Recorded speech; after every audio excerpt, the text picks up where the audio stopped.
Yeah, history may be remembering this day, or at least this sequence of events, for a long time, because I'm still cautiously optimistic about whether or not this new peace deal that was announced by Trump at the end of last week is going to hold up. Now, the first major hurdle has been accomplished. All of the hostages who are still alive, that means all the bodies haven't been returned, but all the hostages that are still alive have been returned. And that was the first, like, if you're looking for reasons to be skeptical, that was the first hurdle we were have to jump. We finished that, and we finished it early, because the timetable for that was by the end of Monday or Tuesday, we should have all the hostages back. Well, I'm barely waking up this morning, and I'm getting the news. And I realize they're like, what are they, 9, 10, 11 hours ahead of us over there. So let's just jump right into it. First, this morning, Trump spoke in front of the Knesset. That's the Congress. That's what Israel calls its parliament. And first point of order here, before we get into the content of what he actually said, the Knesset has a horn section. It was kind of cool. It's got, I guess it was a couple of trumpets over there, but in addition to the clapping, you hear the horns?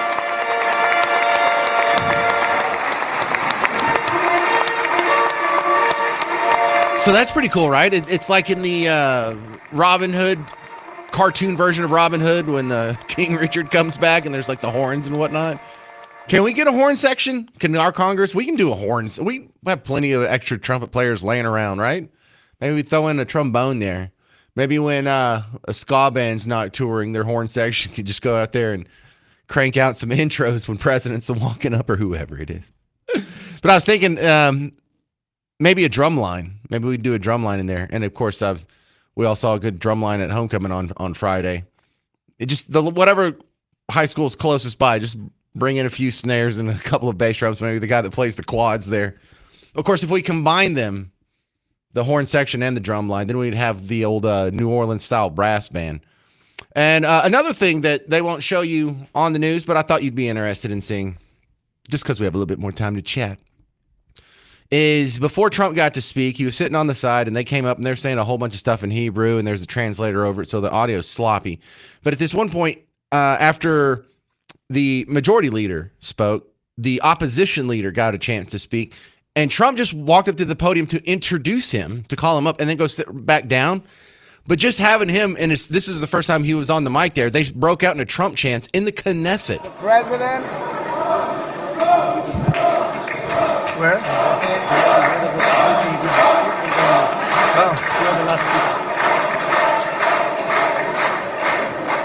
So, the View will tell you and MSNBC will tell you, everybody hates this guy. They're laughing at us. We're a laughing stock on stage. Everyone thinks he's a buffoon. Everyone knows it. I know it. You know it. Everyone hates him.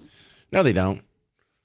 But okay, now to get into the actual meat and potatoes here. He opened the speech with a reference not just to God and not to Christianity or Judaism, but he said it in a way that connects us both in the Old Testament. Gather on a day of profound joy, of soaring hope, of renewed faith, and above all, a day to give our deepest thanks to the Almighty God of Abraham, Isaac, and Jacob.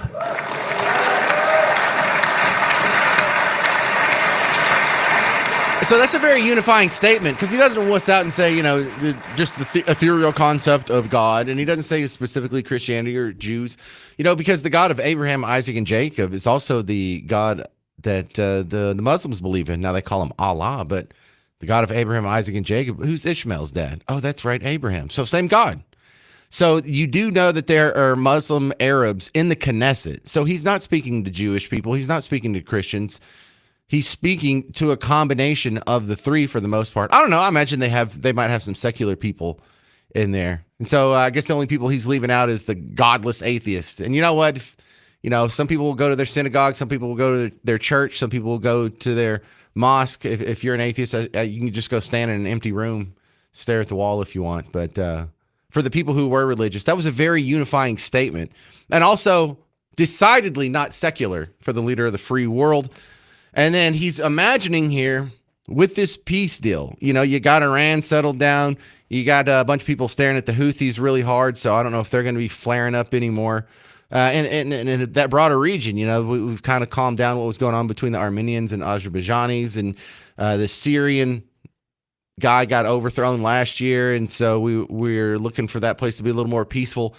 And you add in this peace that's kind of brokered between Israel and Gaza, and really Egypt's a big part of this too. This was being signed in Egypt later today. He's imagining a new age of peace in the Middle East. This is not only the end of a war. This is the end of an age of terror and death, and the beginning of the age of faith and hope and of God. It's the start of a grand concord and lasting harmony for Israel and all the nations of what will soon be a truly magnificent region. I believe that so strongly. This is the historic dawn of a new Middle East.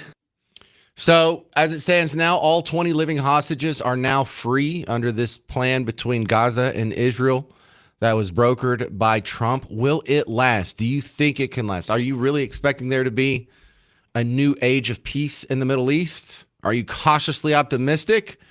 Or do you think this is probably all going to fall apart within the next 5 to 10 years? 800-288-9227, 800-288-9227. Coming up next, you'll hear how swiftly and efficiently a heckler was expelled during Trump's speech at the Knesset. Coming up on The James Show. News Talk 820, 93.3 FM, WBAP.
Yeah, we do. We have the hostages back. That's the top story on the James Show. News Talk 820 93.3 FM WBAP.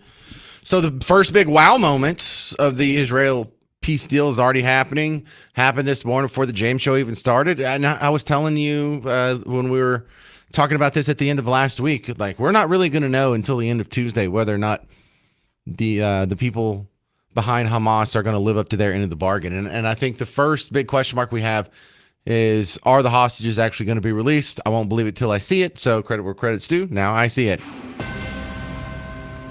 All right. Well, that's fantastic. Also, a historic event happened this morning. Trump was speaking in front of the Knesset, that is the parliamentary body over Israel. I was playing a couple of clips earlier of the actual content of the speech, but here's the part where he's talking about one of the guys that helped him negotiate the deal, Witkoff, and a heckler stands up, and you don't hear the audio, and Trump really doesn't pay attention to him, but for like a split second before the security guys are out there taking this guy out. And when they took the one member of the Knesset that was fussing and they took him out, there's another guy that was on the back row that he didn't seem like he was doing anything. He had some books like stacked in front of him. Like, that's kind of suspicious. But they were like, you're just out of here too. I think that maybe they were in cahoots, or they're just known buddies, or like Tango and Cash or something to that effect. But there's like two guys that got kicked out, and I think only one of them was making a fuss. But security has none of it. Or, I say security, the parliamentarians. These are guys in suits, so it doesn't look like the mall cops dragging them off on a Segway. But the audio is hilarious because you hear Trump, and I don't edit any of this. This is exactly how long it took, and it's way faster than happens in our Congress. Everybody loves Steve, and they respect him, and they somehow can relate to him. I've known him for many years, and I've seen it over and over again. להוציא את חבר הכנסת עודה, להוציא אותו מהאולם, להוציא אותו מיד, החוצה. Please expel this Knesset member. Please expel this Knesset member. להוציא גם את חבר הכנסת כסיף. להוציא את חבר הכנסת כסיף מהאולם. Expel Knesset member Kasif out of the hall. Please expel him immediately. There's a Trump chance, and I like the translator. Please expel the Knesset member, whatever his name is.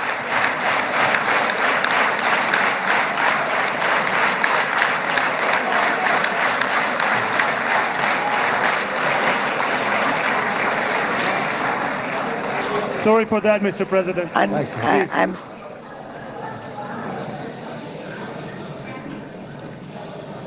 That was very efficient.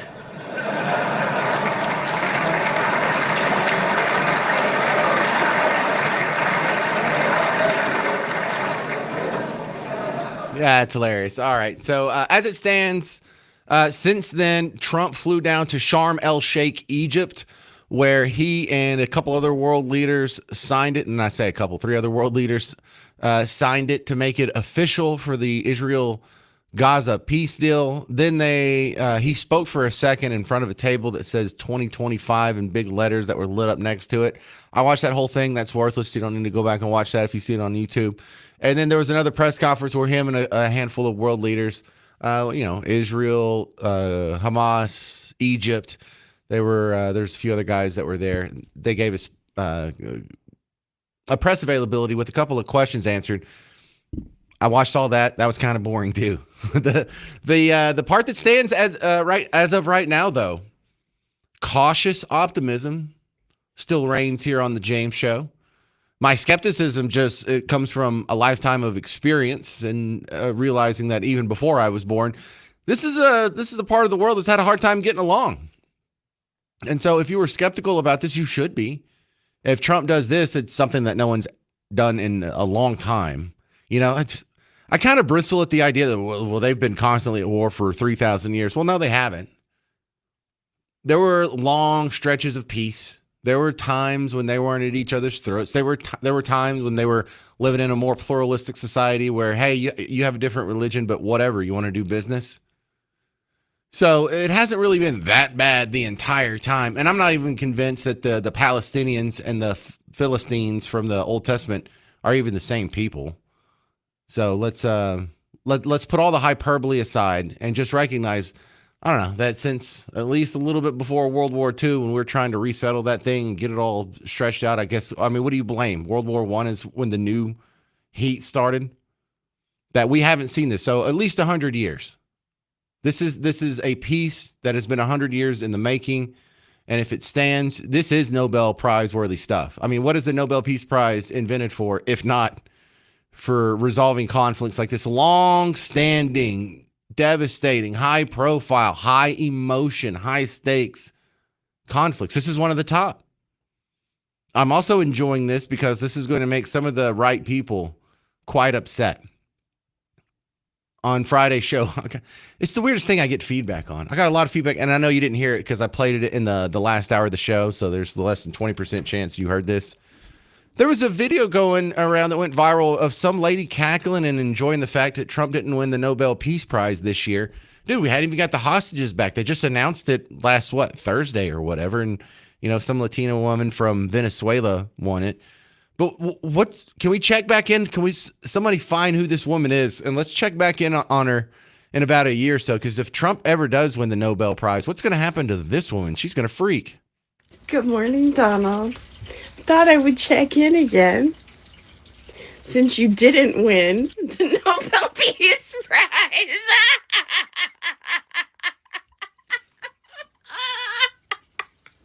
I tried to tell you, Donald.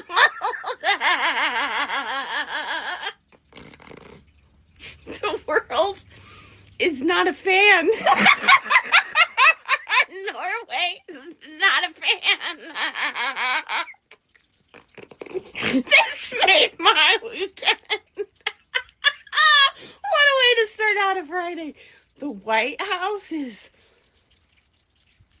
upset. Did they really think you were gonna win?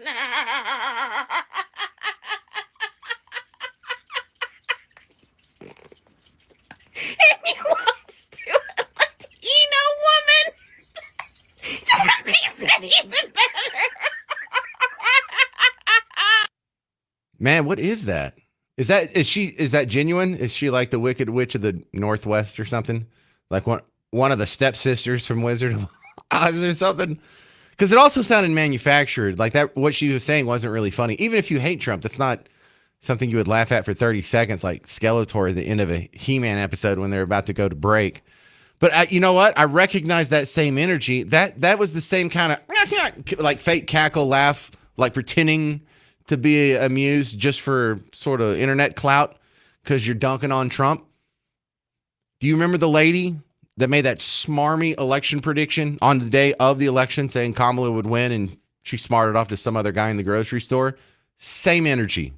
Okay, so we're closing in on almost 5 p.m. Eastern time, and I've been tracking everything that's been going on across the country today.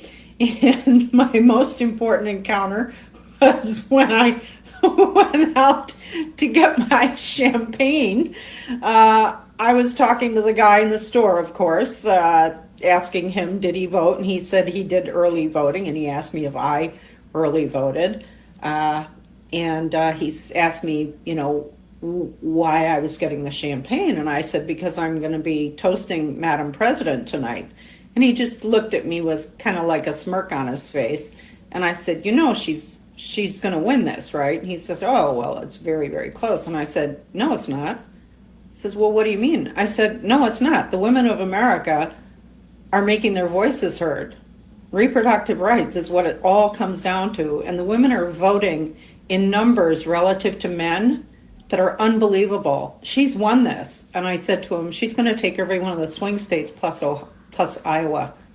And he said, oh, but the numbers are so close. I said, I'm a political analyst. I'm telling you right now, the numbers are there. She's taking this election. And then I said to him, you realize, and he didn't tell me who he voted for, but of course I knew. And I said, you do realize you wasted your vote, right? And I didn't care. And I walked out with my bottle of champagne and happily walked home. Bye-bye. See, same energy, don't you think? That's weird. All right, well, I hope the peace holds.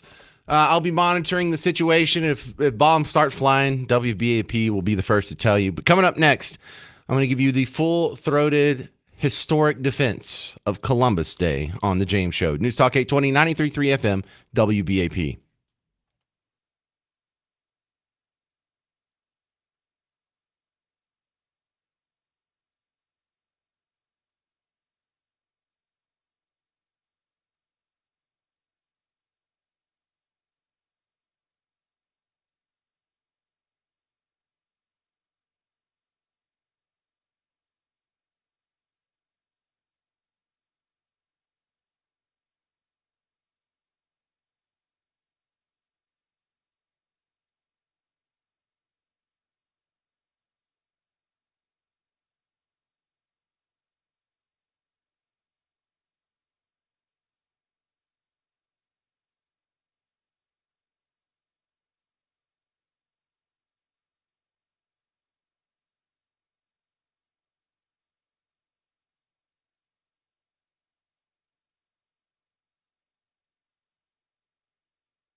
Hell yeah, happy Columbus Day.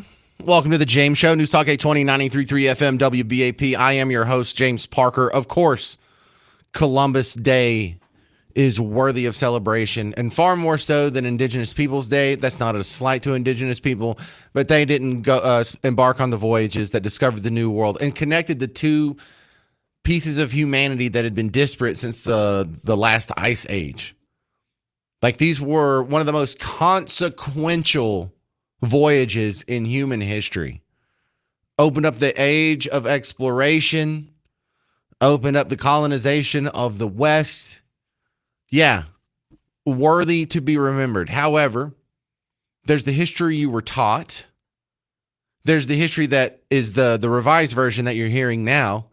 And then there's actually the truth, where it's better than you would even know from what you were taught in your textbooks. But first, let's get let's do this in reverse order. Kamala Harris on Columbus Day in 2021, just absolutely trashing it. It is an honor, of course, to be with you this week as we celebrate Indigenous Peoples Day, as we speak truth about our nation's history. Since 1934, every October, the United States has recognized the voyage of the European explorers who first landed on the shores of the Americas. But that is not the whole story. That has never been the whole story. Those explorers ushered in a wave of devastation for tribal nations, perpetrating violence, stealing land, and spreading disease. We must not shy away from this shameful past, and we must shed light on it and do everything we can to address the impact of the past on Native communities today. I got it. Europeans are evil. So you've been taught that that Christopher Columbus sailed west looking for new trade routes. So I don't know, they could trade spices with the Indies or something. Now, it gives you a specifically almost profit motive. Almost says in the, hey, yeah, you know, this horrible thing that happened, it was driven by evil greed and by white supremacy. And he thought he was better than other people. And he wanted. That's not what it was at all. Did you know the real story of why Christopher Columbus took these journeys actually has a Christian motivation? This is Burton Folsom. He's a professor at Hillsdale College. This was a symposium he was given on bias in textbooks. This happened back in 2007. I've just been in talk radio for a real long time and remembered it. But he's talking about how in the second most popular textbook in high schools at the time, the version of Christopher Columbus was just that. He was some idiot who had his measurements wrong, so he thought he'd get to China faster by going west, didn't even know the world was there. And he was just some idiot being greedy, trying to make a bunch of money, screwing it up, and ended up enslaving and killing a whole bunch of people. Well, that's not the truth at all. If you go back and you read from his actual personal journals, you get the real story. So I think Columbus deserves a lot of credit, maybe for not being an expert, for being misinformed, but still going out and doing the job. When we look at motive, they say he was a man with a mission. He wanted to reach the Orient by sailing west. On the previous page, page 4, you see the standard economic view. For example, the trade of spices. They talk about the trade of spices with China, that there were going to be profits to be made in international trade. For some of you, how many that was kind of a standard way that perhaps you studied Columbus in a history class? I see quite a few hands. It was the way I did as well. One thing that's interesting, and be on the lookout for this in textbooks, because often they will print original sources, what historians call primary sources. And these original sources are popped in the textbook, and sometimes they tell a very different story. For example, we have an original source where Columbus tells why he did what he did. And that's on page 7. Shauna Peterson from UCLA is going to read this. Turn to page 7 and look at those bottom, say, 6 lines in that primary source section there that is at the top of the page. Shauna, thank you. Would you read that where it says, "And I say that"? And I say that your highnesses must not allow any stranger except Catholic Christians trade here or set foot here. For this was the Alpha and the Omega of the enterprise, that it should be for the increase and glory of the Christian religion, and that no one should come to these parts who is not a good Christian. Okay, thank you, Shauna. Whoa, there you get a rather different view of Columbus's motive. Columbus says, now we could call him politically incorrect and narrow-minded, only Catholic Christians, but he's saying this is the alpha and omega of the enterprise for the Christian religion, and that no one should come here who's not a good Christian. If we look further, we'll find that Columbus appealed to Ferdinand and Isabella because Ferdinand and Isabella had just recently removed the Muslims from Spain. And they'd been there for 700 years, and they wanted to give thanks to God for helping to get all the Muslim elements out of Spain. And so one of the ways of giving thanks to God was to spread the gospel to another part of the world, and that's where Columbus came in and said, let's spread the Christian message to a part of the world that has not heard it. Now, granted, Columbus was confused on the size of the earth, and he thought he had hit China and this sort of thing, but he did hit people who had not heard the gospel. And so the gospel message was able to be spread to the New World, and Columbus was able to get that process started. So what we have then, if we look at motives, is a Christian motive for Columbus. Yet if you look at the professors, the experts, they're saying he wanted, Columbus was, on page 5, a man with a mission. He wanted to reach the Orient by sailing west. Very interesting, isn't it? No acknowledgement. The Christian origins are ignored. Yeah, this part of the true story behind Columbus Day. 800-288-9227. 800-288-9227. Coming up next, you'll review how The Sopranos remembered Columbus Day on The James Show. News Talk 820, 93.3 FM, WBAP.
Happy Columbus Day on the James Show, News Talk 820, 93.3 FM, WBAP. I am your host, James Parker. We just reviewed some of the real history behind Columbus, and one thing that gets left out of the history books is he said for himself in his own personal journals that the inspiration, the motivation for his journey was purely a Christian motive. And, of course, that's going to get erased in history books because they don't want the general public, especially public school kids, to know that Christianity could be a force for good at any point in history, even though the greatest explorations and discoveries have been made from a Christian inspiration. The greatest works of arts, like the Sistine Chapel, Christian inspiration.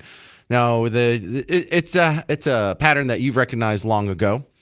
But The Sopranos. You remember that show from HBO about 25 years ago? They were big fans of Columbus Day. And, you know, if you're not familiar with the show, it's some mafia guys in New Jersey. People don't know that show, Garrett. There's a lot of people who don't know that show. You didn't know Sly Fox, Let's Go All the Way. You've probably never seen an episode of Silverhawks or Thundercats, so I don't want to hear it, Garrett. You haven't seen Silverhawks.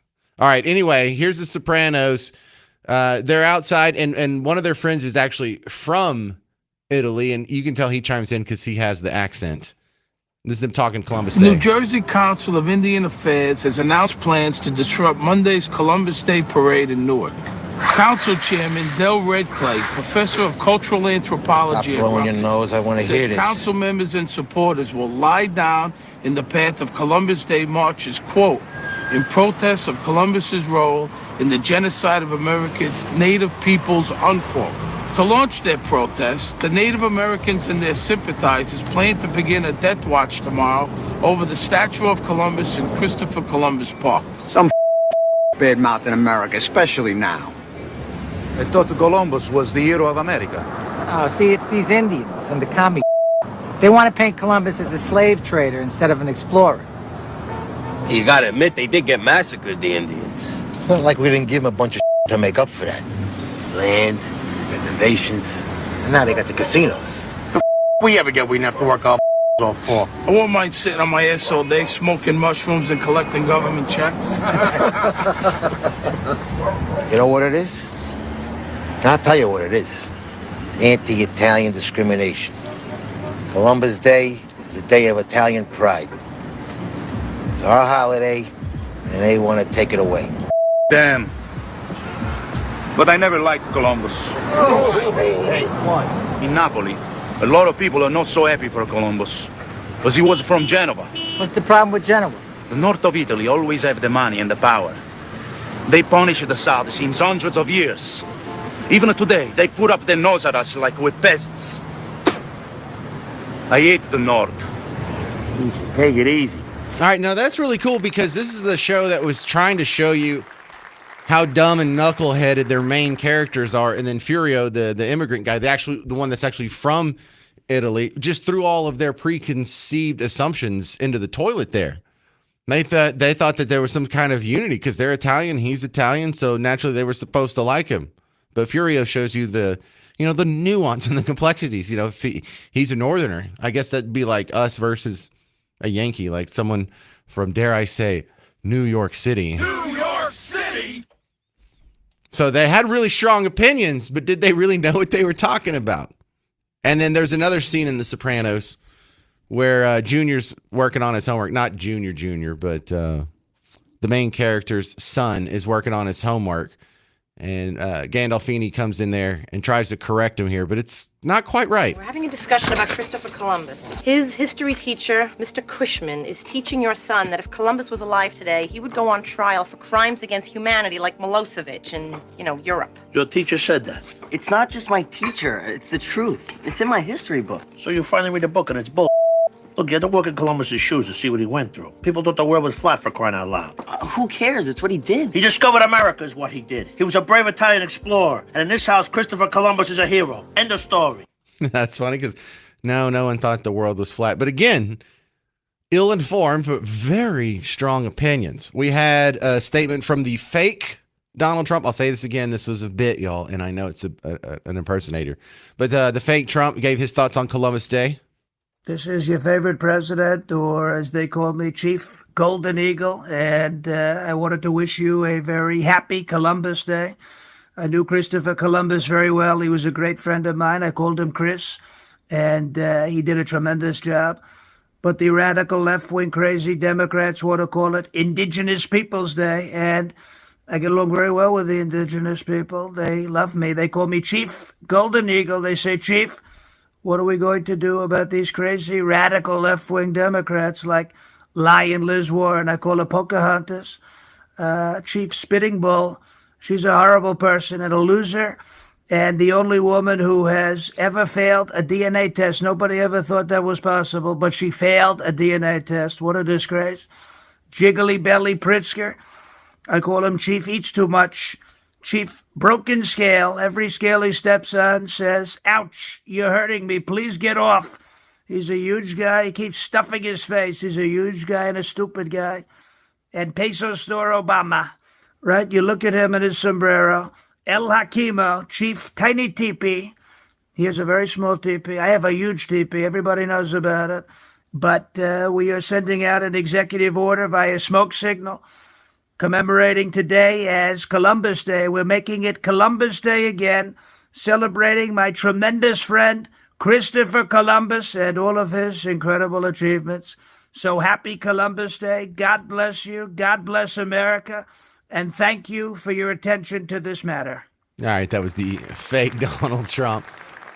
Coming up next on The James Show, we have another round of protests coming to Dallas this weekend. Find out where and what's behind it. I'm James Parker. It's News Talk 820, 93.3 FM, WBAP.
Hey, get ready for some more protests this weekend, fellow Texans. It's the James Show, News Talk 820, 93.3 FM, WBAP.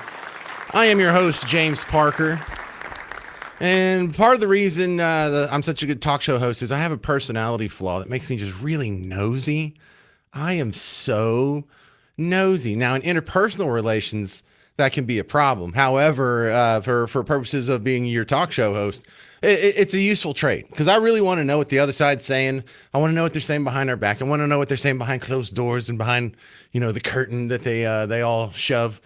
Because they put on one face publicly and they put on another face when they think there's no sensitive ears of the public that are eavesdropping on the conversation. And so I'm part of like their email groups, and I'm part of a bunch of their groups on Facebook and Instagram and TikTok. And, you go through, follow a few accounts on X that you think, I don't want to hear anything they have to say. And it's probably more fascinating than you think, especially if you're nosy like me.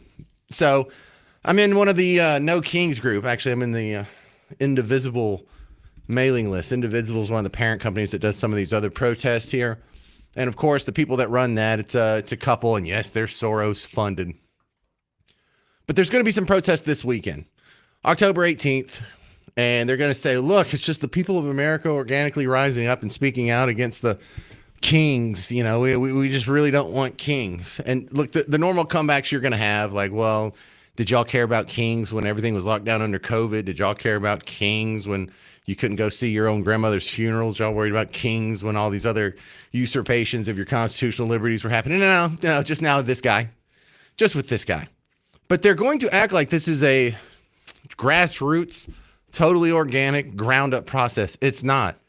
I've been watching over the last few months since they had the last one in June, how, okay, we're working on getting the permits, and if you're one of our little precinct captains, then this is how you apply for the permit at your local jurisdiction, at your local municipality or county office or whatever your situation is. If you need any help, this is the number you call. These are people you talk to, or you can send us an email at whatever. They had like little workshops on this is how you organize, this is how you get supplies, this is how you make signs, this is how I'm on one of the street medic teams. I just volunteered for it back in June because they had a shortage at the one. So I'm not going to go. I just want to know what they're saying. So this is one of the messages that was floating around over the weekend with a message for you, Team Red, about the No Kings protest coming up this weekend. But wait, before you hear it, at the end of this, I'm going to ask you, Garrett, I want you to play along in the booth because you hadn't heard this audio yet. Is this a man or a woman? According to Speaker of the House Mike Johnson, if you attend one of the No King's Day protests on October the 18th, you hate America. Well, I have news for Mr. Johnson. You are not America. Your party is not America. That demented fiend in the White House who you call president is not America. America is much more than the political party that happens to be running the government at the moment. America is its people, its institutions, its history and traditions. When Americans turn out on October the 18th to protest, they're not protesting against America. They're protesting against you and the members of your party, and most especially that demented fiend in the White House who you call president. The best thing that you and your ilk could do for this country would be to resign. You are a pox on everything that represents America. All right, so that's almost the perfect layout. By the way, you can't tell, can you, on whether that's a man or a woman? It's a dude. It's just a real effeminate dude. It's a dude who, I don't know, testosterone disappeared over the horizon decades ago. But when he talks about this is what the whole world thinks, this is what we all think, this is what the American people think. It's not what the American people think. You realize like the actual strident definition of woke, like the fundamentalist view of woke. The best polls that I can see are 1 in 4 Democrat voters believe that stuff. And one of my bellwethers is how many believe men can get pregnant. Well, there's some polls that say 1 in 5 Democrats. There's another poll that says 1 in 4. So I'll even take the bigger one. So out of half the country that is left wing, and really it's only about 30% of the voters now will openly call themselves Democratic. But let's just go ahead and be a little more generous there. Let's say half the country is left leaning. They're Team Blue. So 1 out of 4 of half the country. So now what are we down to? Like 12.5%. Now that sounds about right. I want you to remember that number because somewhere between 10 and 15% of this country is the true believers of the left. They actually believe in this stuff. The rest of us don't. But if you are only 10 to 15%, how do you win anything? How do you win elections? How do you affect policy change? Well, you organize protests to where the 10% of you guys can get out there and make a big fuss and make a bunch of signs and make a big crowd. The news will come out. They're totally sympathetic. They will show it from the most flattering angles with the most flattering reporting possible. They'll cover up the bad things. They'll hide the negative stuff. They won't show you getting arrested unless it helps bring sympathy to your cause. And then if you have everyone, if you have celebrities making montage videos saying these things, if you have musicians on the same page, if you have academia and professors saying the same thing, and you have it in every Netflix series that they've produced saying the same thing, you have the news telling the same thing, the local news, the national news, their favorite newspapers, their favorite, people start to get the impression that this is what the majority of the country thinks. In fact, the overwhelming majority of the country thinks it. And so even if you're not, deeply steeped in what's going on, and I'm not talking about you're listening to WBAP, you're informed, you know what's up. But there's a lot of people out there who aren't really paying attention. They're watching the Real Housewives of Mesquite or whatever this season is. They're playing stupid games on their phone, Candy Crush or Angry Birds or something to that effect. They're watching music videos. They're going to clubs. They go drinking at the bar 5 nights a week. These are the people that are leaving the impression of, well, if 95% of the country thinks Trump is Hitler, then I guess he must be Hitler because all these people wouldn't be saying it if it wasn't true. I guess we really do have a problem with tyranny. I guess Trump really does think he's a king because I turn on the TV and that gives me the impression that that's what the overwhelming majority of the country thinks, and they can't all be stupid. And even if they are, I'd rather be on the side that everyone else is wrong on than be the... Exactly. This is how propaganda works. They have over 2,400 confirmed permits that the precinct captains have applied for, received, and reported to the main central hub of Indivisible. There's no King's protest. It's all top down. It's not grassroots. But with a willing and compliant media, it's going to get the job done. 800-288-9227, 800-288-9227. Well, with all the talk of peace deals and other geopolitical action, how does this affect the stock market? Seem to be pretty happy today. We'll talk to Kathy DeWitt and Dunn on how these headlines affect your money next on The James Show. News Talk 820, 93.3 FM, WBAP.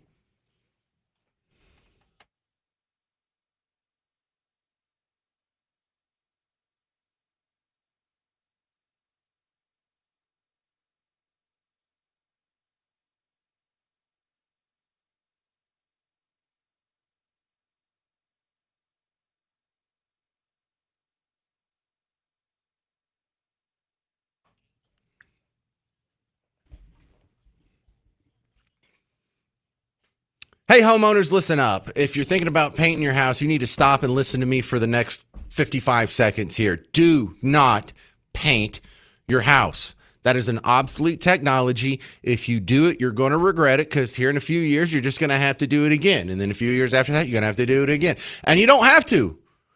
Listen, Rhino Shield exists. James Parker here for rhinoshielddfw.com. And ever since they came up with this new space age technology about 25 years ago, you've had people paint their house or coat their house, coat their bricks, coat their stucco, coat their aluminum, whatever it is, and it's still lasting today. In fact, we don't really know how long it'll last because it hasn't worn off yet. The technology's so new. So you're going to get a 25-year transferable warranty, but that's 25 years guaranteed thus far. We don't even know how long it'll last. And there's all kinds of other benefits to it. It'll block 90% of UV sun rays. It has an R factor for insulating your home that lowers your energy costs. It's water resistant. It will not burn. It won't change your surface texture. It looks great. It doesn't fade as fast as paint. It doesn't crack. It doesn't flake. It doesn't peel. And it increases your home's resale value. So don't paint your house. We don't do that anymore. Coat your home. Go to rhinoshielddfw.com.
How are the headlines affecting your money? That's coming up this segment on the James Show, News Talk 820, 93.3 FM, WBAP.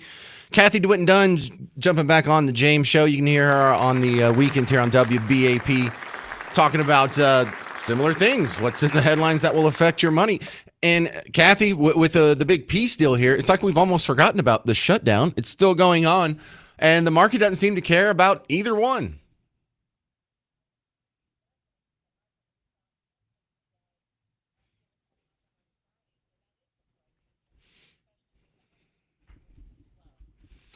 So we've noticed in previous government shutdowns, and I use shutdown with the world's biggest quotes next to it because, 80% of the government's still open. It's not a shutdown. They're still going to be taking tax withholdings out of my check this week. So, right? I don't really feel like the government shut down, but the market usually doesn't really have much convulsions around shutdowns in the past, or at least recent past either.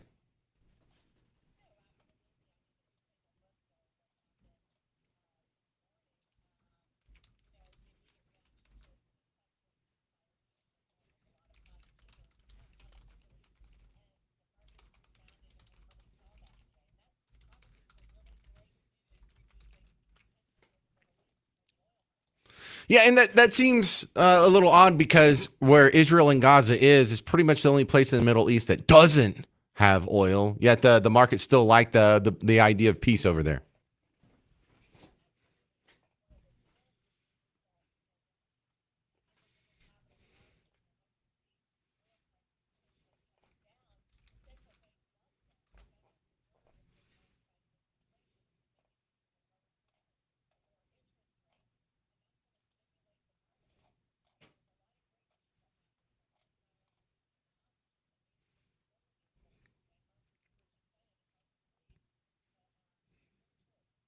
We're talking with Kathy DeWitt from the DeWitt and Dunn Financial Hour here weekends. Is there anything in the headlines that is affecting our money?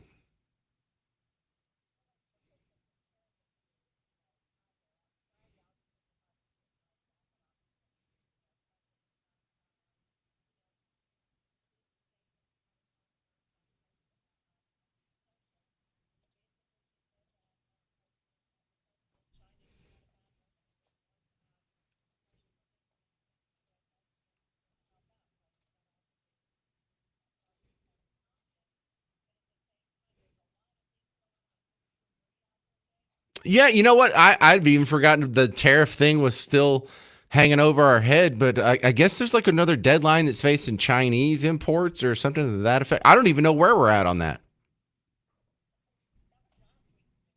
Right. So much is still happening. All right, Kathy DeWitt and Dunn, what'd y'all talk about on last week's show on WBAP?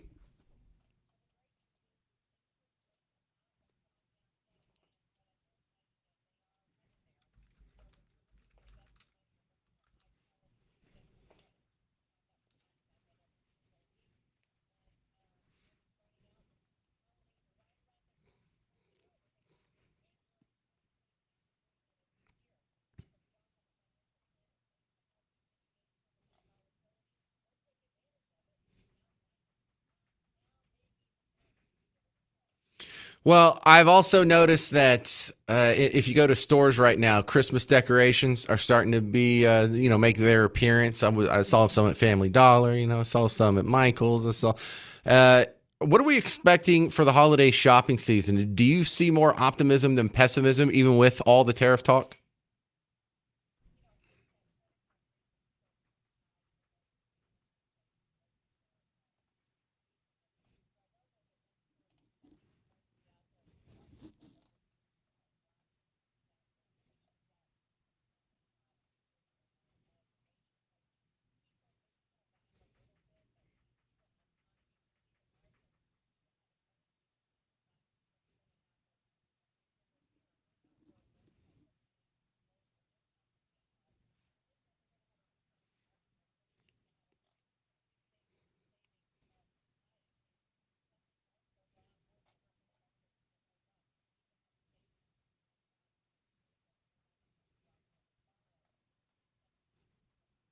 I know that's good advice. I'm just so bad at that. I really, I've had an emergency fund before, but I don't have one now. Kathy, how do I get there?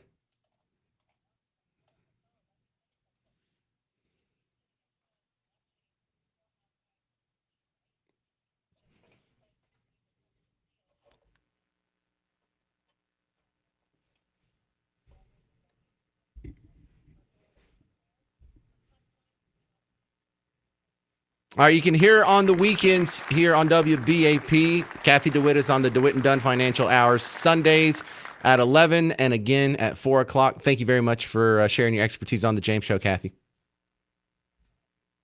All right, coming up next on the James Show. I know, thank you. Got another round from the studio audience there. Coming up next on the James Show, we're checking in on the shutdown. We just talked about it with Kathy DeWitt. Kind of falling off the headlines. Things are still happening behind the scenes.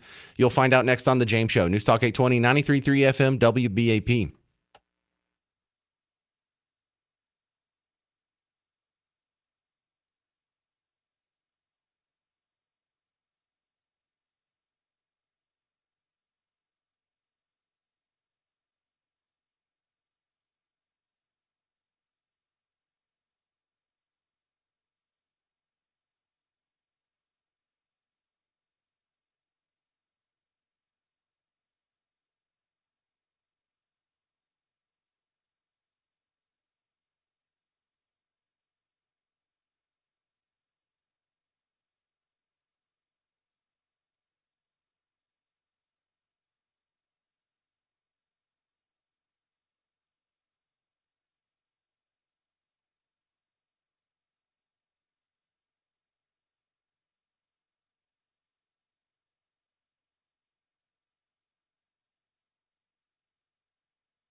It's your chance to win part of 5K a day on WBAP. Your chance at $1,000 right now. Pay off some bills. Just text LUCK to 95819. That's LUCK, L-U-C-K, to 95819, and you could score $1,000. Sponsored locally by Mullen & Mullen Injury Law Firm.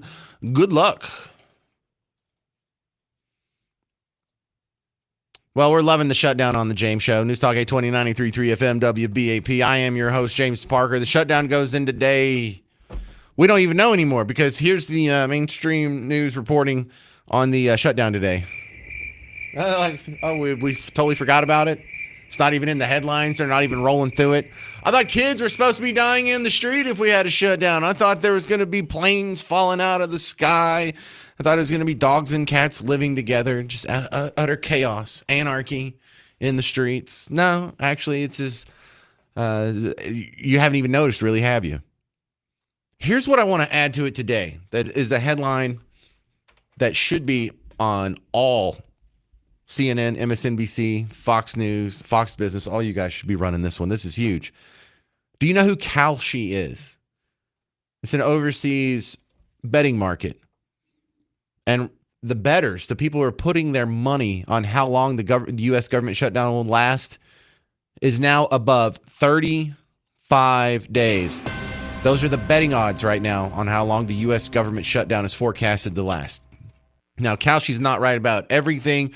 No one has the crystal ball. But the people who are putting their money where their mouth is, the people who are doing so much studying because they don't want to just throw away their money, they're expecting this to last more than 35 days. That's sort of the over-under as it stands now. That would make this the longest shutdown in U.S. history. Beautiful. Now, I enjoy the government being shut down. It's a party for now, but I can guarantee you I'm going to be disappointed when the shutdown's over because I already know what the compromise is going to look like. They're both going to come together and we'll spend more money on Team Red priorities and we'll spend more money on Team Blue priorities and you will get the bill for it. Again, I saved this when he said it last year, and I'm probably going to play it for every shutdown that happens around this time of year. Here's Thomas Massey back in September 9th of 2024, and tell me if that doesn't fit our situation perfectly in 2025. Can we be honest with the American people about what's going on here? This is political theater. I'm going to call out both sides right here.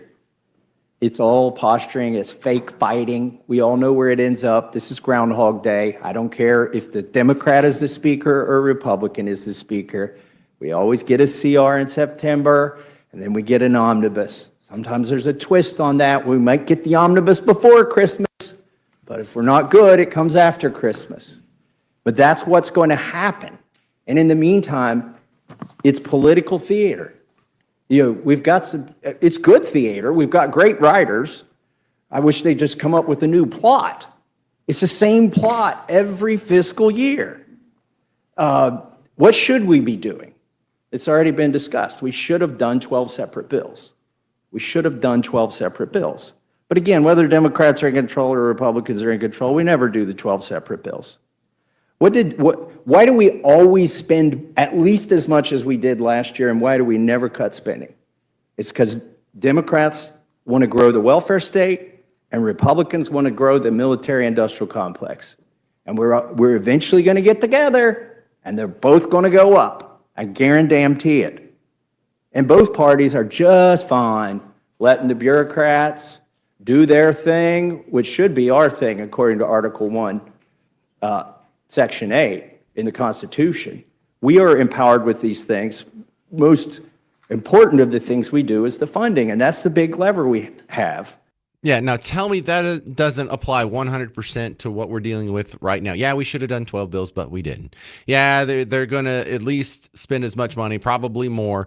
The Democrats are going to get their priorities funded. The Republicans are going to get their priorities funded. The government will always grow, and it's just a bunch of theater in the meantime. However, this is a dangerous game that they're playing as far as public opinion goes.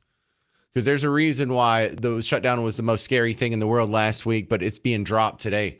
Yeah, MSNBC, I've had it on since I sat down here at about when Casey's show is over. They've been talking about the Israeli hostages. They've been talking about ICE raids. They've been talking about pretty much everything but the shutdown.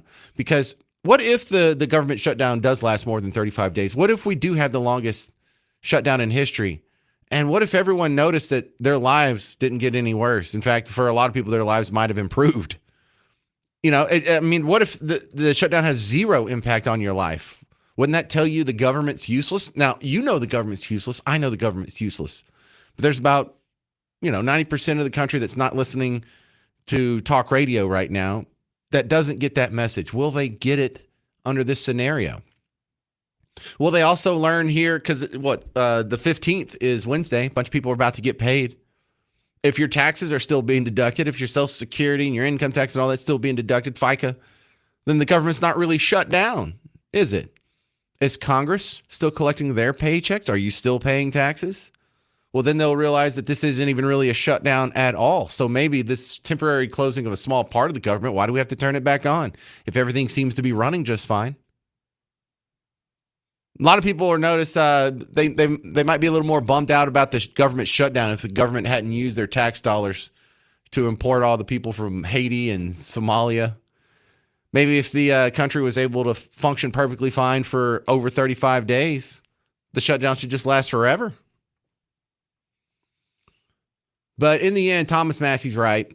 Right now, the government shutdown is just two groups of people arguing about how they're going to spend more of the money that they stole from you. We will celebrate it as long as it lasts, and we will miss it when it's gone. The great government shutdown of 2025. Coming up next on The James Show, there is a Texas thief who just got arrested again. And you won't believe how many times he's been arrested before. And you're not going to believe how low his bail was last time he got out. 800-288-9227. I'm James Parker on News Talk 820, 93.3 FM, WBAP.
Wow.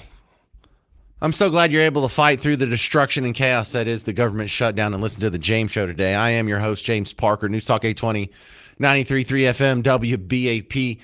Yeah, I know. It's just, it's terrible out there. You know, the cars are just crashing into each other. Planes are falling out of the sky. Kids are dying in the streets. The schools are all on fire and crumbling because the government got shut down for a couple weeks. No, not at all. You didn't even notice, did you? I mean, it's not even in the headlines today. How is that? I thought this was the most important thing in the world. A government shutting down was going to be hell on earth. I thought hell would be a little hotter than this. Actually kind of brisk today. This is Will in Louisville. You're on WBAP. Hey, man, I'm out here struggling with the shutdown. You know, it's just been so hard. Well, how are you getting through this like the rest of us, Will? I know it's almost impossible. You know, I'm just taking it one day at a time. Right. You know, well, hey, man, I just noticed, and I'm not a conspiracy theorist. I actually saw this on Facebook, and I'm looking up at the sky right now. Do you see any white streaks anywhere like there used to be? I mean, since the shutdown. Oh, is this the chemtrails thing? Is that what we're doing here? I know it's a conspiracy theory. I get it. That's all right. Listen, I only make fun of you so much because some of my better friends on planet Earth believe in chemtrails too. So I don't think you're a bad person or an idiot or some mouth breather because the government's done so much shady stuff. I don't blame people for believing in chemtrails. Just like when 10 years ago when LeBron was asked if the world's flat, he's like, I don't know. And it's like, well, I understand why he doesn't know. It's hard to trust anything that comes out of the government these days. So you think but if you go outside and look, it's like the clearest blue sky I've seen in years. But whatever. You don't think that's anecdotal? You don't think there's a little confirmation bias? I don't know, maybe, but okay. So haven't seen anything. So let's play with this. For those of you who don't know, the chemtrails theory is that these streaks you see in the sky, some of them are the government that is, I don't know, putting chemicals on us or seeding clouds, or there's various various explanations for that.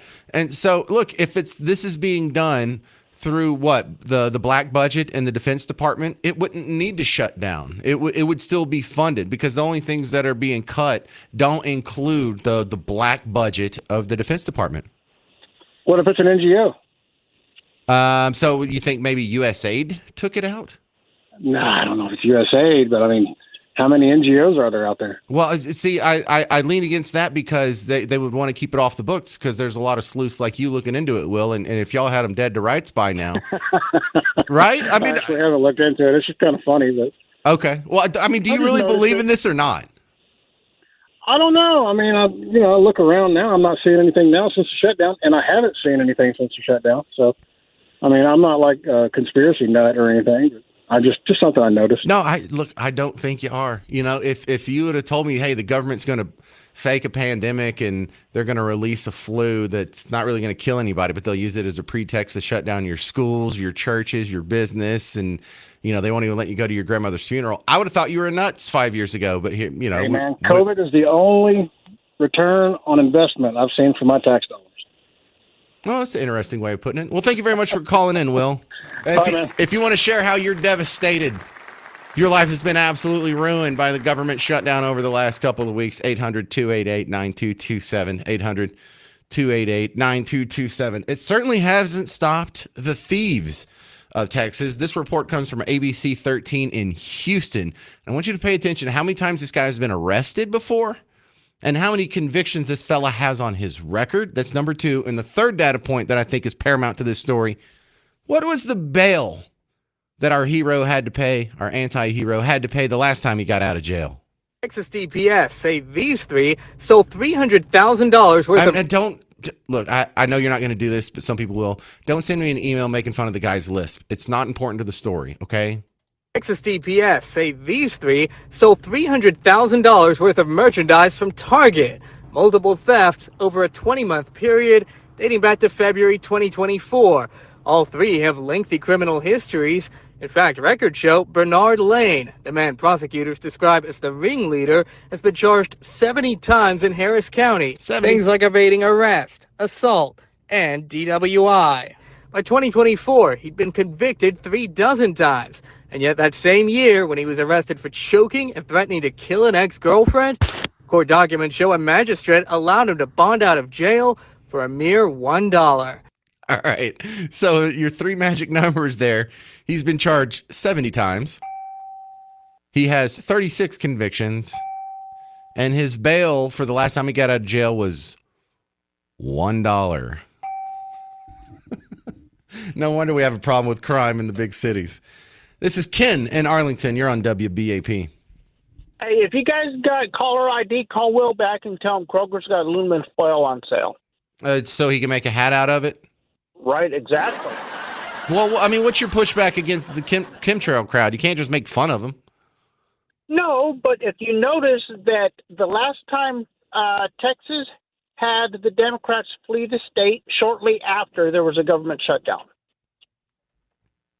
What does that have to do with chemtrails? I don't. Doesn't have anything to do with okay. But I just find it kind of odd that both of them within months of each other happened. Last time there was a government shutdown was the same time that the Texas did the redistricting. Interesting. All right. Yeah, so the shutdowns happen in tandem, and that's a hell of a coincidence. Fair point. I have no explanation for that, Ken. I'll take it. All right. Make sure you get the aluminum hat that put out there again. All right, we got the aluminum hat joke. You already busted on him. All right, Ken. Let people believe in weird things without ostracizing them from the show. I need all the listeners I can get, sir. Thank you very much. That's why, look, if you believe in chemtrails, you're welcome to call in on the show. If you believe in Bigfoot, you can call in on the show. If you believe in Dracula, I especially am interested in the people who believe in the myth of socialism. That's my favorite. It's like, yeah, come tell me about how that works out. But no, conspiracy theorists, you're all welcome on the James Show. If you think the world's controlled by the Illuminati, or there's adrenochrome, or they're having Bohemian Grove parties where they're drinking baby's blood, or, I mean, does the Epstein Island thing count? Because that's kind of a real thing that we all agree on, I think. We just don't have the list yet. So if you have any theories behind that, it's all welcome on the James Show. But yeah, that that story about the guy in Houston, 70 charges, 36 convictions, $1 bail. If you keep letting criminals out in the street, even after they've done all that for such a low price, how do you ever get rid of crime? Because crime's going to happen. This is a human endeavor. This is a society made of humans. Some of them are not going to live up to the standards of decency that most people do. So the challenge is finding these people as soon as they commit a crime, taking them to court, punishing them, and putting them in the cage. And the cage isn't for rehabilitation. The cage is so the criminals are separated from society and we don't have to live amongst them anymore. And if we just did that, would we need to lock up things at the CVS? Couldn't you just leave your front door unlocked for when your kids want to go in and out after school? Or couldn't you just leave your car unlocked in the driveway? I mean, think about how different life would be if we would lock these people up. Would people be getting stabbed on the train in Charlotte? Would random people be getting attacked by homeless people downtown? Remember the lady was sucker punched in the back of her head not too long ago, a few months ago in downtown Dallas? How many of these other problems would be solved if we just enforced the laws that the people voted on their representatives put into place? And is there anything you can do if at the end user interaction there, the judge is going to let them off? 800-288-9227, 800-288-9227. We're going to hear about one of those strange shootings that happened in Dallas over the weekend. I'm James Parker on News Talk 820, 93.3 FM, WBAP.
Why aren't we locking up criminals? It's the James Show, News Talk 820, 93.3 FM WBAP. I am your host, James Parker. If you're just joining us, let me play this news report that came out of Houston over the weekend, because the numbers on this are so ridiculous. And it feels really distant if it's the guy in Charlotte who's been arrested and charged like 26 times, and he's gotten out of jail and he stabs the girl on the train in Charlotte. And you hear about these other ones. This is in your own backyard though. And this is a ridiculous number, 70 arrests for this guy. Texas DPS say these three stole $300,000 worth of merchandise from Target. Multiple thefts over a 20-month period dating back to February 2024. All three have lengthy criminal histories. In fact, records show Bernard Lane, the man prosecutors describe as the ringleader, has been charged 70 times in Harris County. Things like evading arrest, assault, and DWI. By 2024, he'd been convicted 36 times. And yet that same year, when he was arrested for choking and threatening to kill an ex-girlfriend, court documents show a magistrate allowed him to bond out of jail for a mere $1. So it's not just that he's a thief. There was some violent charges in there too, choking and threatening to kill your ex-girlfriend. Why is this guy out on the street to begin with? That is a flaw in the system. I don't know. How do we fix that? We went and we had our representatives make laws to outlaw this and then to charge them with the crime and then to punish them. But if the prosecutors aren't fulfilling their side of the bargain and the judges are going to be softy and let them out at the most lightest and transient of bails, what's the point? How do you ever stop crime? You don't. You don't. What do you do? Do you assign penalties to the judge for doing his job in a way you don't see fit? That's a weird, slippery slope. So I want to tie that into another story I saw. There was a shooting over the weekend here in Dallas. And I bet you this isn't the first time these people have been in trouble either. Exchange of words, a flurry of punches, and a hail of bullets. This happened just after 1 a.m. in front of this East Dallas convenience store on La Prada Drive. One person shot and killed, 4 others injured, and all of it captured on surveillance video. We've blurred it to protect the victims. Here's some dude yelling out there. Like, one minute I know it was just gunshots. An employee was closing when the fight broke out. He says he had to duck and cover.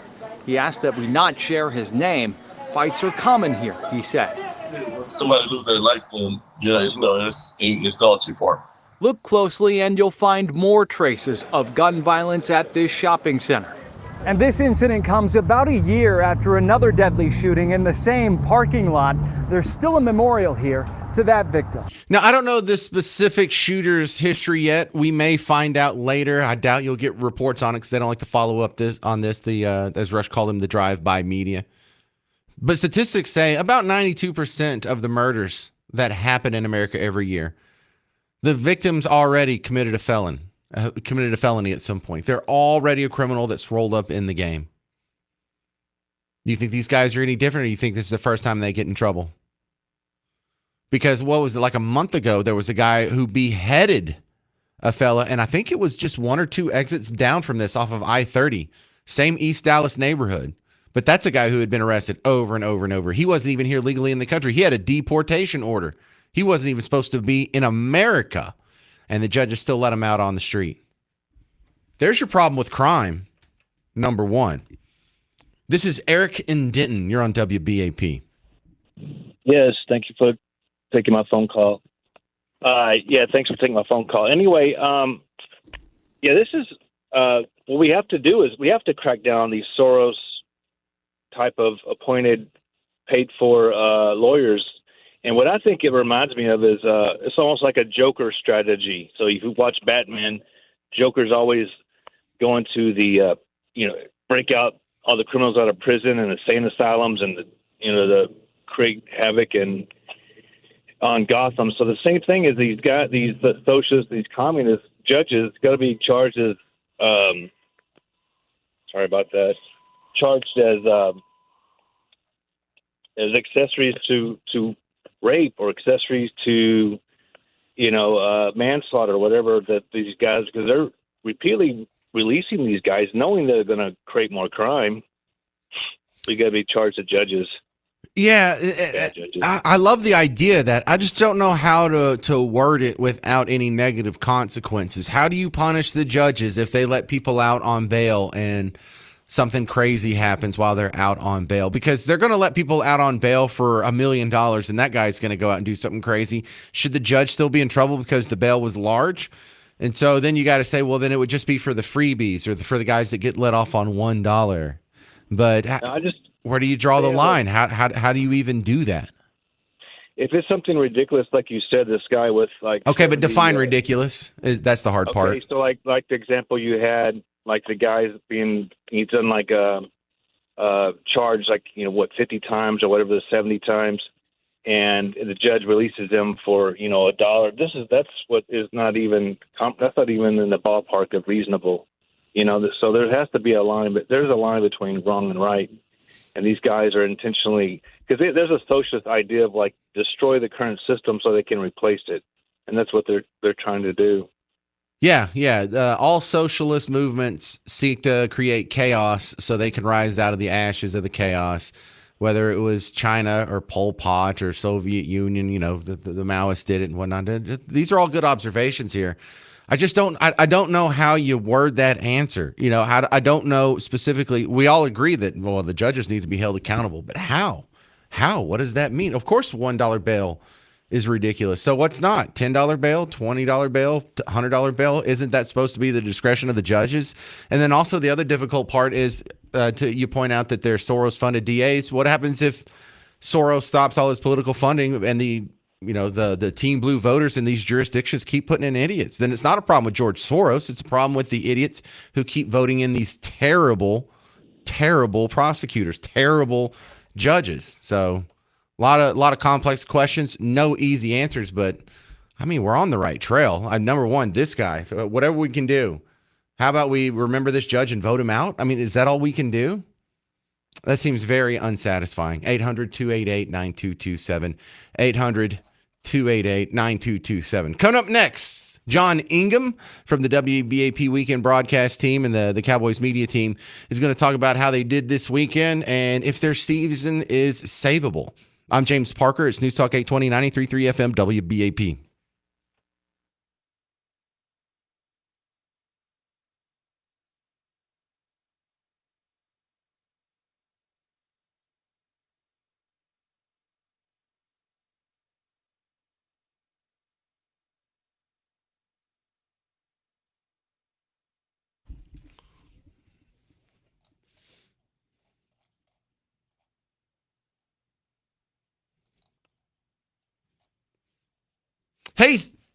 Hey, sports fans. James Parker here for the Prize Picks app. We are in the sports golden month. Here we have NFL in full swing.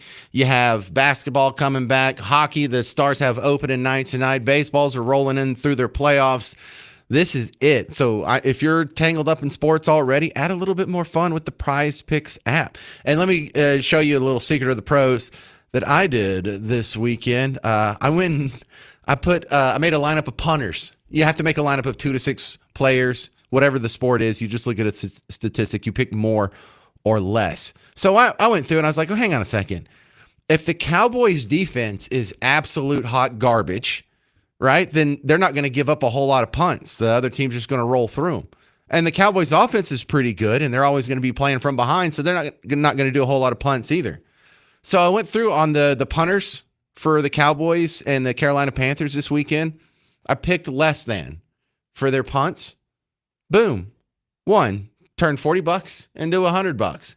We won't talk about how much I lost on Saturday, but hey, I won on Sunday there, and I did the punters. See, just go look through the stats. See if you can find like little tips and tricks, because you know your team better than anyone else does. Turn that knowledge into cash. It can get you paid the things that are in your head already. So download the Prize Picks app, and if you're new to it, you can use promo code WBAP. You get $50 on the house, $50 in lineups with your first $5 lineup. Download Prize Picks, use promo code WBAP, get $50 in lineups with your first $5 lineup. Prize Picks, it's good to be right.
Hey there, welcome back to the James Show, News Talk 820, 93.3 FM, WBAP.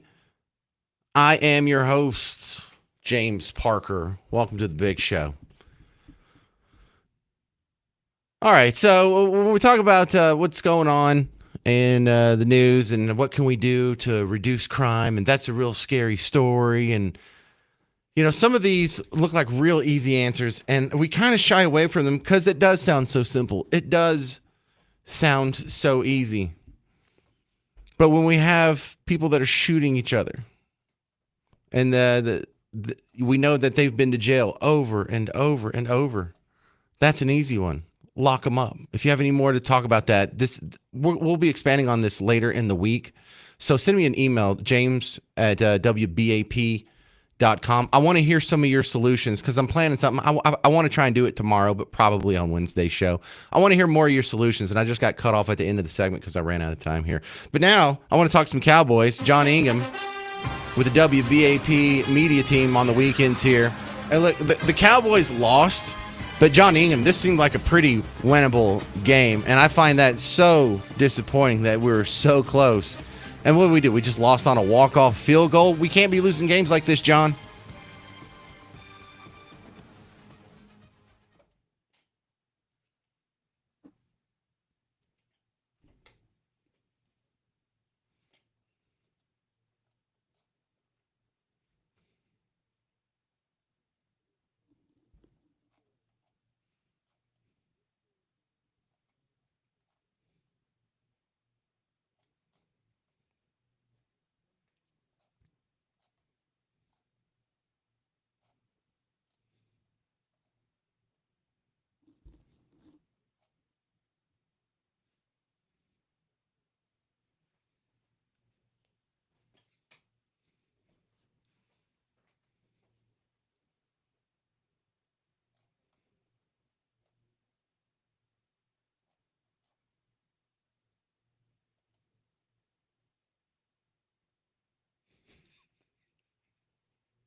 So is it time to hang up the star and just come back next season? I mean, I'm a fan, but I'm not going to waste my time on a team that has no chance of making the playoffs.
Shut up. I did not see that. Oh, my goodness. That's a pretty bad day.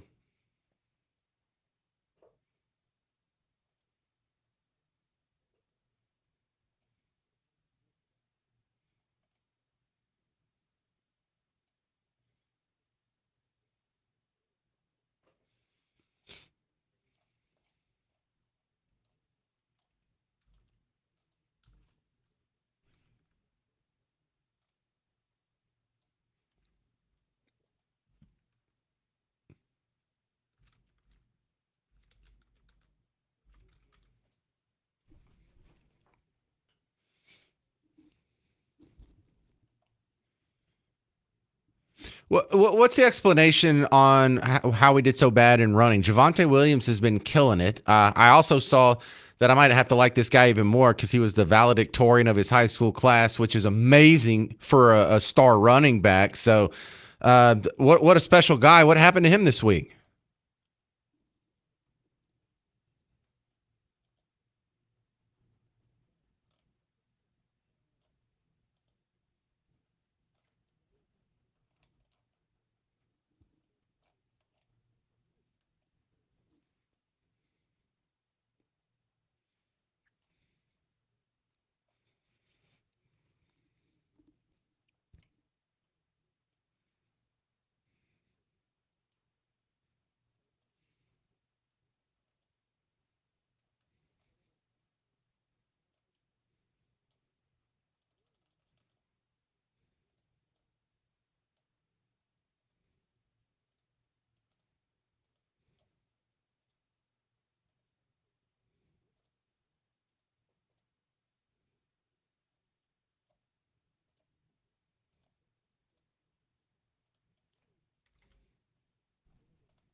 All right, there he is, John Ingham from the WBAP media team on the weekends covering the Cowboys here. Coming up next, Dead or Alive. If you want to play for tickets to see Seether and Daughtry next month at the Pavilion at Toyota Music Factory, call in right now, 800-288-9227, 800-288-9227, because Dead or Alive is next on The James Show. News Talk 820, 93.3 FM, WBAP.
Hey, sure chance to win part of 5K a day.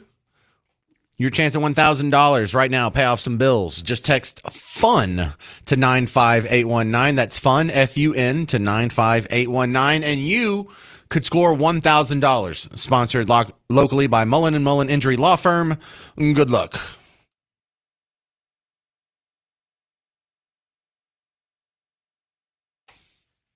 Hey, you're just in time for Dead or Alive. It's the James Show, News Talk 820, 93.3 FM, WBAP. This is the game show. This is the easier of the James Show game shows. I list 10 celebrities. You have to guess if they are dead or alive. It's that simple.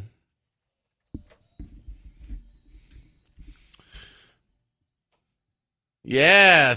Thank you, Mr. Jovi. This is Dead or Alive. Today, we are playing for 2 tickets to see Seether and Daughtry. They're coming to the Pavilion at Toyota Music Factory November 11th. For the rest of us, we can get tickets at livenation.com. Someone on hold right now is going to get a pair today. Today's category is Jews. In honor of the ceasefire, Gaza ceasefire, the hostages are being returned. I have 10 of the most famous Jews in the American history. Well, some of them aren't history yet, I should say. But whoever's last on the phone, when I get through this list, you're going to get the tickets. All you got to do is tell me if they are dead or alive. We're going to start with Jason in Frisco. What's up, Jason? You ready for Dead or Alive? Let's do it. How confident are you in your knowledge of celebrity Jew mortality? Maybe 20%. Okay, well, we'll give it a shot. We're starting off with an easy one here, Jason in Frisco. Steven Spielberg, dead or alive? I would have to say alive. He is alive. Barbara Streisand, dead or alive? Oh, Barbara Streisand. She's dead. No, Barbara Streisand is still alive. Thank you very much for playing, Jason in Frisco. We go to D in Princeton. You ready for dead or alive? Sure. All right, D. Don Rickles, dead or alive? Dead. He is dead. Jerry Seinfeld, dead or alive? Alive. Scarlett Johansson, dead or alive? Alive. Yeah, well, we got a round of applause for that one. The most beautiful Jewish lady alive, Scarlett Johansson. William Shatner, dead or alive? Dead. No, he's alive. 94 years old. Excellent guess, though. I can see why you'd say that. Thank you very much for playing D in Princeton. We go to Tiffany in Hillsboro. Uh-oh, a Tiffany. Look out for that one. You ready, Tiffany? I'm ready. All right. You get that a lot about your name? Not usually. What are you? Are you a hairdresser? No. Okay, I just got that vibe. Sorry about that. Mel Brooks, is he dead or alive? He's alive.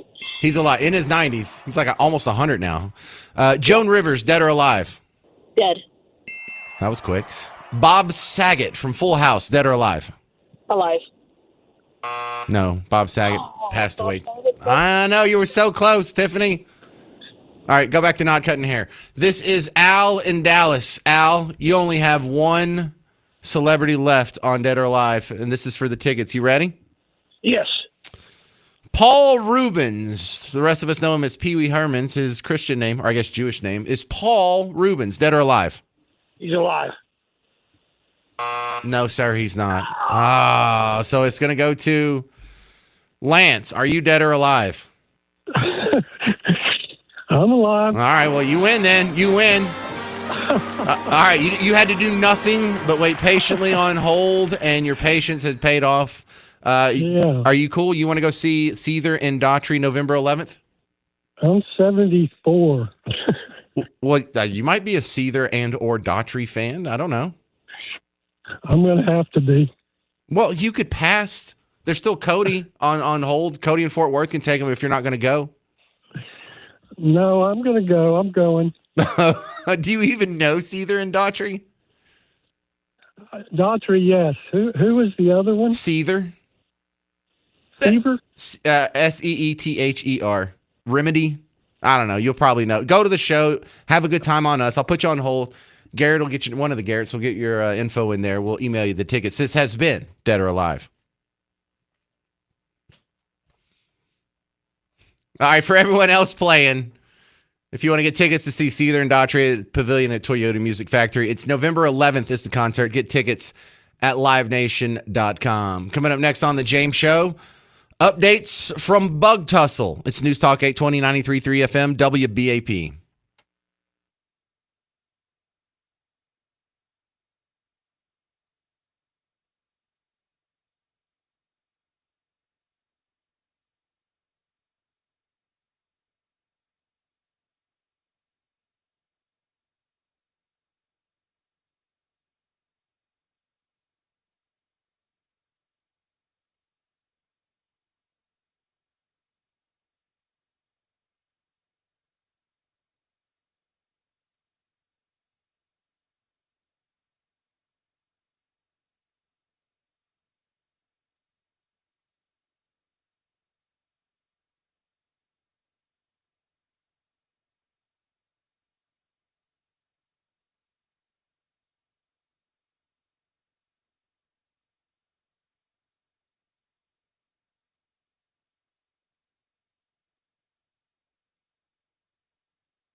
Well, it's time for a Bug Tussle update on the James Show. News Talk 820 93.3 FM WBAP.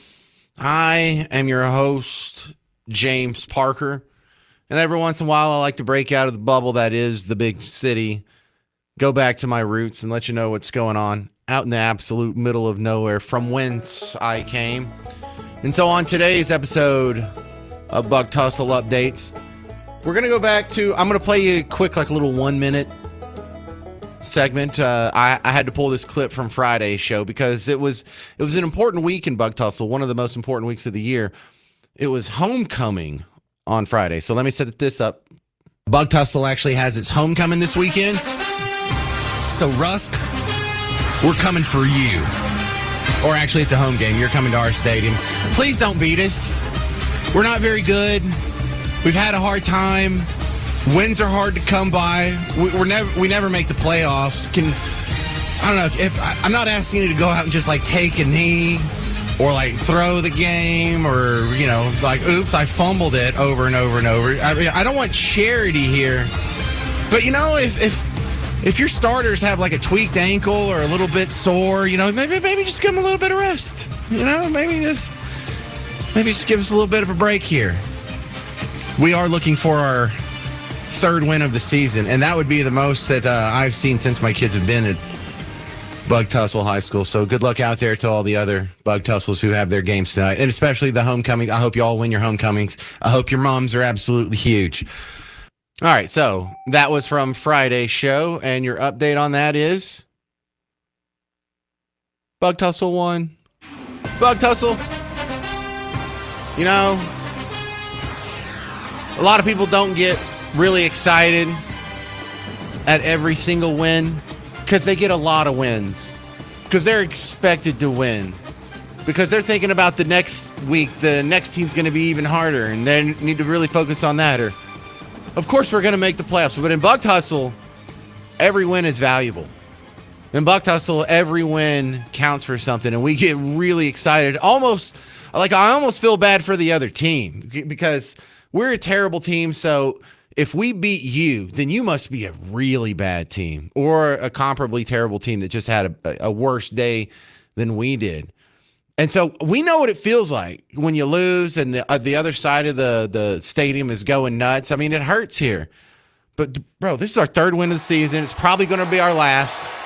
And so we're going absolutely bonkers. I hope that doesn't hurt anybody's feelings. We weren't trying to rub it in. Believe me, we know what it's like to lose. We just get really, really excited in the few chances we do win. And also, I would like to throw a disclaimer out there for all of you, because even if we don't win the football game, Bug Tussle's real good about winning the halftime show because we have a pretty good band. And look, in one of the songs in the pit where the marimbas and the xylophones or whatever are, there was a particular marimba solo. And it was so awesome and it was so amazing that it may have melted the face off the people who were watching too closely. Even in the visitor side, he was facing the home bench. I'm sure a lot of faces just got melted off on the home side of the Bug Tussle Stadium. But if you're on the other side, you got to be careful because that's my son. And when he gets on his marimba solos, faces get melted. Thank you very much. It's like Eddie Van Halen, but he's dressed like one of the Nutcrackers, like the little Nutcracker toys that you're going to see in Christmas a little bit. It's just like that. So if you're playing against Bug Tussle this week or next week or the week after, I think we only have like 4 games left. You have to be real careful during halftime when there's the marimba solos. Try not to look directly at my son while he's doing it, or your face could melt. And I'm not liable for all the melted faces in Bug Tussle Stadium or Hooterville Stadium or Petticoat Junction or wherever we're playing next week. I want to leave you here with something that I found absolutely adorable. This was on the Today Show, on Friday's show. Al Roker goes out there, and he has to explain during his weather forecast. He came out, and he's like, man, we're having unusually cold temperatures, not just here in New York, but all the way down the eastern seaboard, all the way down to almost to the panhandle of Florida. Wildly cold temperatures. And he had to say that over and over and over, and then at some point, I don't know if someone pulled him aside and said, hey, bro, you need to steer this back into the narrative. Because then they took about a minute or so to actually explain to you mouth-breathing, window-licking Luddites how extremely cold, unseasonably cool weather can possibly fit into the global warming theory. And so this is his explanation. Well, yesterday I heard you guys talking when we were talking about all this cold air, and you said, well, if the planet's warming, how come it's so cold? So we thought we would answer that for you. So Arctic air is contained by the polar vortex. It keeps it up there in the Arctic. However, as the planet is warming, climate change has actually caused significant warming up into the Arctic. So as that warm air comes up into the Arctic, that weakens the polar vortex, that boundary, and it allows that cold air to move south. And that is why climate change, global planet warming, actually allows some parts of the country to be colder than usual. Dude, are people still buying this? Yeah, we're heating up the whole earth. That's why it's getting so much colder. Yeah, so when the Arctic gets really hot, that makes cold air go south. Really? So is there anything that can disprove this theory? Is it even falsifiable? Is there any weather pattern where you would for a second say, maybe I was wrong on this, or maybe it's not? No. Hotter weather, global warming. Colder weather, global warming. If we ever had weather stay the same for 6 months in a row, they'd probably say that was global warming too. Dude, no one's buying it anymore. Okay? Just drop it. Let us have our plastic straws back, please. All right, that's going to about do it for the James Show today. If I'm working on a story for probably tomorrow or the next day. But when we talk about the crimes stories that you see where the people have been arrested like 70 times and they have 36 convictions on their record, how do we fix that? And if you say hold the judges accountable, what does that look like? Do you throw them in jail? How many arrests is too many? Where do you draw the line? How low a bail is too low? And I don't want ethereal concepts. I want numbers, because I want to talk about solutions to this so we can maybe try and apply that, or at least work toward it here in Dallas. So send me an email, james@wbap.com, or reach out to me on Facebook or whatever, instant messenger on X or Instagram or whatever. I'd love to hear from you, and I'm compiling that for tomorrow or maybe Wednesday's show. Stick around. Mark Levin's coming up next. In the meantime, if you need more James Show action in the next 21 hours, check out the James Show podcast. I'm James Parker. It's News Talk 820, 93.3 FM, WBAP.